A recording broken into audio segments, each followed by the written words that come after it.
একদিন বাসায় বসে বসে ফেসবুকিং করছিলাম, ঠিক সেই সময় মা এসে বললো বাবা এক বালতি কাপড় ধুয়েছি, একটু কষ্ট করে ছাদে নিয়ে দিবি। আমি তখন বিরক্তির সাথে মাকে বললাম দেখছো না কাজ করছি, আমি পারবো না, যাও এখান থেকে। মা তখন বললো কই কাজ করতেছিস, তুই তো মোবাইল চাপাচাপি করতেছিস। তখন আমি আরো বিরক্তি হয়ে বললাম যাও নিজের কাজ নিজে করে নাও, একটু শান্তি মতো বসে থাকতে দেখতে পারো না, একটু বসে থাকলে কাজের কথা বলো। তারপর মা সেখান থেকে চলে গেল, আমিও দরজা বন্ধ করে ফেসবুকিং করতে লাগলাম, কারণ দরজা খোলা লাগলে একটু পর পরই আসবে আর ঘ্যানর ঘ্যানর করবে, এটা ওটা করতে বলবে। সেদিনই সন্ধ্যাবেলায় ছাদে গিয়ে একটু বসেছি, এদিক সেদিক চোখ বোলাচ্ছি, ঠিক সেই সময় মায়ের কল দিয়ে বলছে বাবা কই রে তুই। আমি তখন বললাম এখানে আসলেও আবার কল দিতে হয়, আমি না তোমাকে বলে আসলাম সাথে আসছি, সাথে আসলেও তোমাকে কল দিয়ে জ্বালাতে হবে আমাকে, তাই না? মা তখন নরম সুরে বলল আমার একা একা ভালো লাগছে না, তুই একটু বাসায় আয়, আয় তোর সাথে একটু গল্প করি। তখন আমি বিরক্তির সাথে বললাম আচ্ছা যেতে পারি, তবে যাওয়ার পর কিন্তু কোনো কাজ দেওয়া যাবে না, মনে থাকে জানো। তখন মা মুচকি এসে বলল আচ্ছা কোনো কাজ দেবো না, আয় তুই। তারপর আমি বাসায় চলে আসলাম। মা আসার পরে সেই বিরক্তিকর গল্প, যেই গল্পগুলো আমার শুনতে ভালো লাগে না, বারবার শুধু সেই গল্পগুলো আমার সাথেই বলতে হয় তার। আমি তখন ফেসবুকিং শুরু করলাম, কারণ মায়ের ওই পুরনো গল্প শোনার মতো এত সময় নেই আমার। তারপর মা যখন বুঝতে পারলো যে আমি তার গল্প মনোযোগ দিয়ে শুনছি না, তারপর মা চলে গেল রান্না করার জন্য। তারপর আমি বসে বসে টিভি দেখছিলাম, কিছুক্ষণ পর মা আবার আমার সামনে এসে হাজির। আমি মাকে দেখেই বললাম আবার কি কাজের জন্য এসেছো? মা তখন বললো রান্নাঘরের কলটা কাজ করছে না, একটু বাইরের কল থেকে পানি এনে দিবি, ইদানিং শরীরটা ভালো না, এক বালতি পানি আমি নিয়ে আসতে পারছি না, তাই বলছি, না হলে আমি তোকে বলতাম না। তারপর আমি বিরক্তির সাথে মাকে বললাম যাও এখান থেকে, ওগুলো মেয়েদের কাজ আমি করতে পারবো না। মা তখন মন খারাপ করে সেখান থেকে চলে গেল আর নিজেই চলে গেল বালতি নিয়ে পানি আনার জন্য। তারপর আমি টিভি দেখছিলাম, তবে দীর্ঘ সময় কেটে গেল, মাকে আর পানি নিয়ে ফিরতে দেখলাম না। আমি একটু অবাক হয়ে সামনে দিয়ে গিয়ে মাকে ডাকতে লাগলাম। তারপর আমি ঘর থেকে বের হয়ে যা দেখলাম, তার দেখার জন্য আমি মোটেও প্রস্তুত ছিলাম না।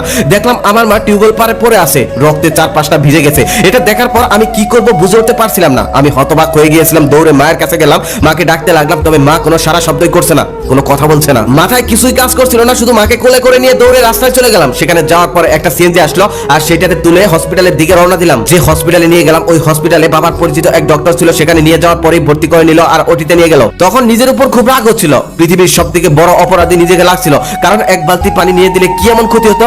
আজকে যদি মায়ের কিছু একটা হয়ে যায় তাহলে তো নিজেকে কখনোই ক্ষমা করতে পারবো না। একটু পরে একটা নার্স এসে একটা কাগজ হাতে ধরিয়ে দিয়ে বলল এই ঔষধগুলো খুব তাড়াতাড়ি নিয়ে আসুন। তারপর আমি ফার্মেসিতে গিয়ে খুব তাড়াতাড়ি সেই ঔষধগুলো নিয়ে আসলাম। নিয়ে আসার পর দেখি বাবার পরিচিত সেই ডক্টর বাইরে দাঁড়িয়ে আছে। আমি তখন বললাম আঙ্কেল আমার মায়ের অবস্থা কেমন? তখন সে বলল অবস্থা তেমন একটা ভালো না, রক্ত লাগবে, রক্ত দিতে হবে। আমি তখন বললাম আমার শরীরের সমস্ত রক্ত নিয়ে নিন, তারপর আমার মাকে ভালো করে দিন। তারপর ডক্টর আঙ্কেল বলল আমাদের কাছে রক্ত ছিল, সেগুলো দেওয়ার চেষ্টা করছি, তবে তোমার মায়ের শরীরে রক্ত নিতে যাচ্ছে না, তুমি আনতে অনেক দেরি করে ফেলেছো, আরেকটু আগে আনলে ভালো হতো। তবে ডক্টররা তাদের চেষ্টা করছে, বাকিটা আল্লাহর ইচ্ছা। আমি তখন সেই ডক্টর আঙ্কেলকে বললাম আঙ্কেল এমনটা বলবেন না, প্লিজ আমার মাকে ভালো করে দিন, আমার মাকে ছাড়া আমি বেঁচে থাকতে পারবো না। ডক্টর আঙ্কেল তখন বলল বাবা ডক্টর কখনোই মানুষকে বাঁচাতে পারে না, সবই আল্লাহর হাতে, আল্লাহই মানুষকে বাঁচাতে পারে। আঙ্কেলের সাথে কথা চলতে চলতে একটা মৃতদেহকে সাদা কাপড়ে মুড়িয়ে একজন নার্স বাইরে নিয়ে আসলো। তখন সেই নার্স আমার কাছে এসে বলল সরি আপনার মাকে বাঁচানো গেল না। কথাটা শুনে আমি কিছুই বিশ্বাসই করতে পারছিলাম না, সবকিছুই স্বপ্নের মতো মনে হচ্ছিল।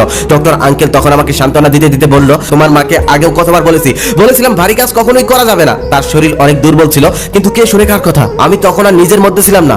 এটা কতটা যন্ত্রণা এটা একমাত্র তারাই বুঝতে পারবে যাদের মা পৃথিবী থেকে হারিয়ে গেছে। আমার পুরো পৃথিবী তখন থমকে গিয়েছিল। সারাটা জীবন যাকে এত অবহেলা করলাম, আজকে তার নিত দেহটাই আমার শরীরের সমস্ত শক্তি কেড়ে নিয়েছে। কাপা কাপা হাতে তখন মায়ের মুখ থেকে সাদা কাপড়টা সরালাম। কোনোদিনই কখনোই এই মায়া ভরা মুখটার দিকে ভালো করে তাকাইনি, কতটা মায়া ছিল এই মুখে তা আজ দেখতে পারছি। আমি তখন চিৎকার করে আম্মু আম্মু বলে ডাকতে লাগলাম আর বলতে লাগলাম আম্মু আমি আর জীবনে কখনোই তোমার অবাধ্য হব না, সমস্ত কাজ করে দিব, কখনোই তোমার কথার বাইরে যাব না, তোমার গল্প শুনবো, শুধু একবার তুমি চোখটা খোলো, একবার তুমি আমাকে বাবা বলে ডাকো। তুমি না বলেছিলে আমি নিষ্ঠুর, আমার নাকি কোনো মায়া নেই, আমার চোখে নাকি কোনো পানি নেই, এই দেখো আজ তোমার জন্য আমার চোখে কত পানি। আম্মু একবার ওঠো।